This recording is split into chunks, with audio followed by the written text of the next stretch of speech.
खबर ये आई अब से चंद घंटे पहले कि उनके जो हस्बैंड हैं उन्होंने उनके ऊपर तशद्दुद किया है। 2 घंटे बाद एक इंतहाई मुर्दा हालत में मुझे उठाया जाता है कि आपसे मिलने कोई आया है ड्राइंग रूम में, और कंधों पे उठाई हुई आयशा जहांदेब को एक आदमी के गले से लगा दिया जाता है। इस्लाम के मजहब की किताब अल कुरान जब वो वायलेंस सिखा रही है तो फिर तो ये वायलेंस ही करेंगे ना। हेलो फ्रेंड्स, मैं हूं संदीप। आप देख रहे हैं अनुसरक्षण चैनल। तो मुस्लिम मर्दों के अत्याचार से परेशान मुस्लिम महिलाएं बोलती है कि अब हिंदू लड़कों से शादी करो और खुश रहो।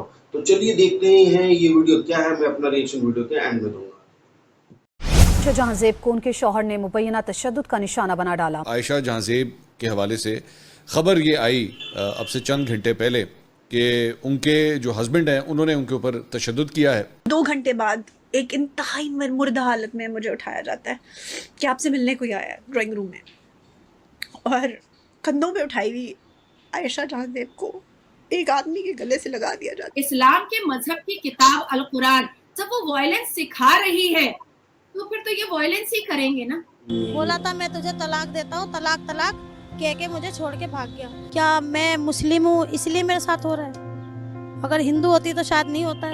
एज हिंदू महिला आपके अधिकार एकदम सुरक्षित हैं। मेरी कोई गारंटी नहीं है कि मेरा पति कल को निकाल के मुझे बाहर खड़ा कर देता है, मुझे 50,000 रुपए दे के कहता है कि भाई तुम्हारा हो गया अभी जाओ। मैंने कभी भी दोबारा शादी के बारे में अगर कभी मैं सोचती हूँ तो मेरी पसंद, पहली पसंद या तो आर्मी होगी और या तो फिर सनातनी होगी। अब ये खातून एंकर, इनका बयान भी सामने आ गया। ये बताती हैं उनके शौहर हारिस से उनका झगड़ा हुआ जिस पर उन्होंने तशद्दुद किया, और आयशा ने तिब्बी मुआयने के बाद शौहर हारिस के खिलाफ जान से मार देने की दफात के तहत मुकदमा दर्ज भी करा दिया है। चांटा मारता था, बाल खींच खींच के मारता था, मैं बहुत रोती थी। और उस वक्त घर में कोई नहीं था आपको बचाने के लिए? कोई नहीं, सास नंद सब देखती थी, खुश होती थी वो।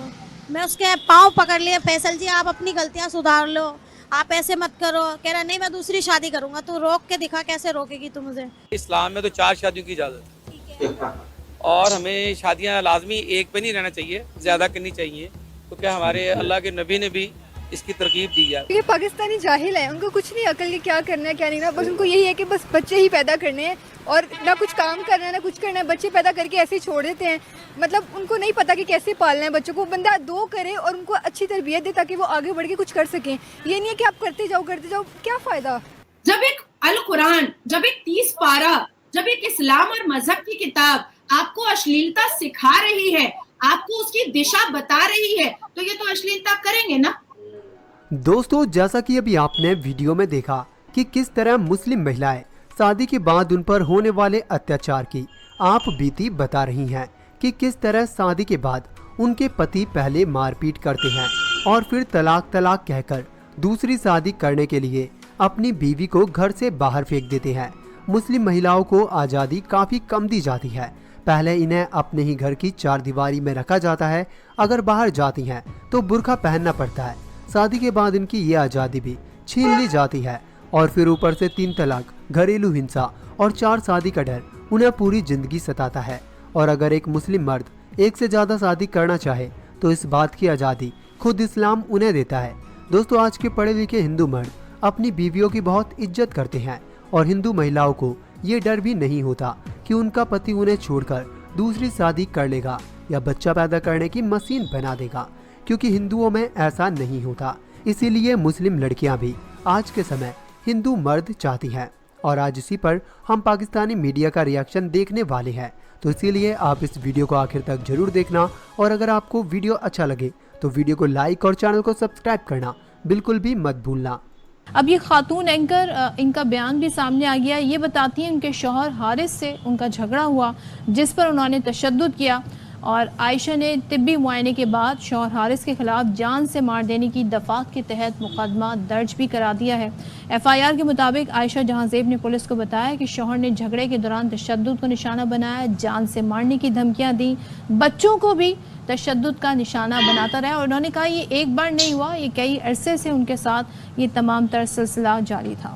अब मेरा ये कहना है कि अगर मुझे मेरी औलाद को और आपको अपनी औलाद को चोरी करना सिखाना ही नहीं है तो चोरी के बारे में बताना क्यों है और चोरी से बचने का मशवरा क्यों देना है? तो अगर अल कुरान के में और इस्लाम में बेहूदगी और बेशर्मी को बताना नहीं था तो फिर इतनी सारी ठरकबाजियों का जिक्र किया ही क्यों गया? सही सही सही। अगर ये गलत है, अगर रेप करना गलत है, अगर मोलेस्ट करना गलत है, अगर गाली देना गलत है, अगर किसी औरत को गलत नजर से देखना गलत है, तो फिर इन चीजों को बताया ही क्यों गया? हलाला की जिक्र अल कुरान में दी ही क्यों गई? तलाक का जिक्र अल कुरान में दिया ही क्यों गया? सेक्सुअल लस्ट और सेक्सुअल डिजायर का जिक्र अल कुरान में दिया ही क्यों गया? हम जब अल कुरान पढ़ते हैं कई बार जिहाद का जिक्र आता है और सूरह नंबर 5 आयत नंबर 9 में तो भाई साफ सुथरे से लिखा हुआ है कि जहां भी तुम काफिरों को पकड़ो वहां पकड़ो और मारो, उनको खत्म करो, उनकी हत्या करो। तो मुझे ऐसा लगता है कि जब एक इस्लाम के मजहब की किताब अल कुरान जब वो वायलेंस सिखा रही है तो फिर तो ये वायलेंस ही करेंगे ना। सही सही। जब एक अल कुरान, जब एक 30 पारा, जब एक इस्लाम और मजहब की किताब आपको अश्लीलता सिखा रही है, आपको उसकी दिशा बता रही है, तो ये तो अश्लीलता करेंगे ना। सही, ये तो बिल्कुल सही। आई थिंक भाई कि ये अश्लीलता, ये गाली गलौज सुन्नत रसूल है और मैं बड़ी जिम्मेदारी से ये बात कह रही हूँ कि ये अश्लीलता के साथ साथ, ये बेहूदगी के साथ साथ, ये बेशर्मी के साथ साथ, ये बदतमीजी के साथ साथ, ये औरत को गलत नजर से देखने के साथ साथ, ये बलात्कार करने के साथ साथ गंदी गंदी गालियां भी देना सुन्नत रसूल में आता है। मुझे ऐसा लगता है क्योंकि जो मुसलमान मर्द कर रहे हैं उसके हिसाब से तो ऐसा ही लग रहा है। ये पाकिस्तानी जाहिल है, उनको कुछ नहीं अकल कि क्या करना है क्या नहीं ना, बस उनको यही है कि बस बच्चे ही पैदा करने हैं और ना कुछ काम करना है ना कुछ करना है, बच्चे पैदा करके ऐसे ही छोड़ देते हैं। मतलब उनको नहीं पता कि कैसे पालना है बच्चों को। बंदा दो करे और उनको अच्छी तरबियत दे ताकि वो आगे बढ़ के कुछ कर सकें। ये नहीं है कि आप करते जाओ क्या फ़ायदा। शऊर क्यों नहीं है इतना? लोग जो है वो बच्चों आबादी कंट्रोल पे जा रहे हैं, बहुत से कंट्रीज अनपढ़ है ना, जाहिल है, तो उनको क्या कहें हम आप। तो क्योंकि वसाइल हमारे मुल्क में इतने नहीं है, इससे क्या होता है जब बच्चे ज्यादा पैदा होते हैं तो हम उनको खिला पिला नहीं सकते, फिर चाइल्ड लेबर प्रमोट होता है। वसाइल तो पाकिस्तान में बिल्कुल नहीं है। मतलब आप खुद देख लें कि अब लोग सड़कों पे इस तरह बैठे होते हैं, बच्चे पैदा करके ऐसे छोड़े होते हैं, उनका क्या फ्यूचर होगा? कुछ भी नहीं होगा। तो इसलिए बेहतर है कि आप लोग सब्र करें ना। मतलब ये कहते हैं सवाब मिलता है बच्चे ज्यादा पैदा करने से, अब इनको क्या करें? बच्चे पैदा करके सवाब मिलता है लेकिन बच्चों को खिलाना पिलाना कहाँ से करेंगे? भूखा मारना है उनको सारी जिंदगी, तो क्या फ़ायदा ऐसे बच्चे पैदा करने का जो खा ही नहीं सकते, उनका खाना नहीं पूरा मिल रहा, ना उनकी एजुकेशन कुछ होगी, तो क्या फ़ायदा? वैसे वसाइल बहुत कम है ना, तो कैसे इनके दिमागों में घुस आए कि पॉपुलेशन कंट्रोल भी किसी चिड़िया का नाम है? समझ से पता नहीं इनको क्या समझाएं। बहुत मतलब इनको खुद अकल पता होना चाहिए। औरत को प्रेशराइज भी तो किया जाता है यहाँ पर। यार देखिए, मैंने खुद देखा है इतना कि औरतों को वाकई बहुत प्रेशराइज करते हैं और औरतें भी बात मान लेती है ना। मतलब इतनी जाहिल होती हैं, उनको समझना चाहिए कि नहीं भाई, हम अपने औरत को चाहिए कि वो कुछ बोले मर्द के आगे। ये नहीं कि खाली मर्द ही सारा कुछ बोलते हैं, मर्द जो कहेगा वही करना है। तो फिर तलाक हो जाएगी। अब ये तो मुझे नहीं पता।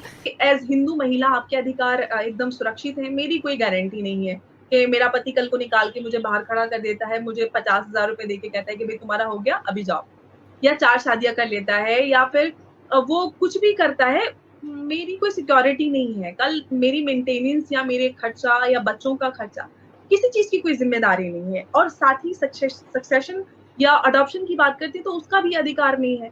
तो एक महिला की जिंदगी हमारे देश में, जबकि हम कहते हैं कि हमारा देश धर्मनिरपेक्ष देश है, largest democracy of the world है, उसके बावजूद ये जो सौतेला व्यवहार होता है स्पेशली मुस्लिम महिलाओं के साथ, वो बहुत ज्यादा खतरनाक है। और महिलाओं को जो हमारे देश में, क्योंकि हम बहुत बड़ी जनसंख्या है, लगभग 150 करोड़ हम लोग हैं।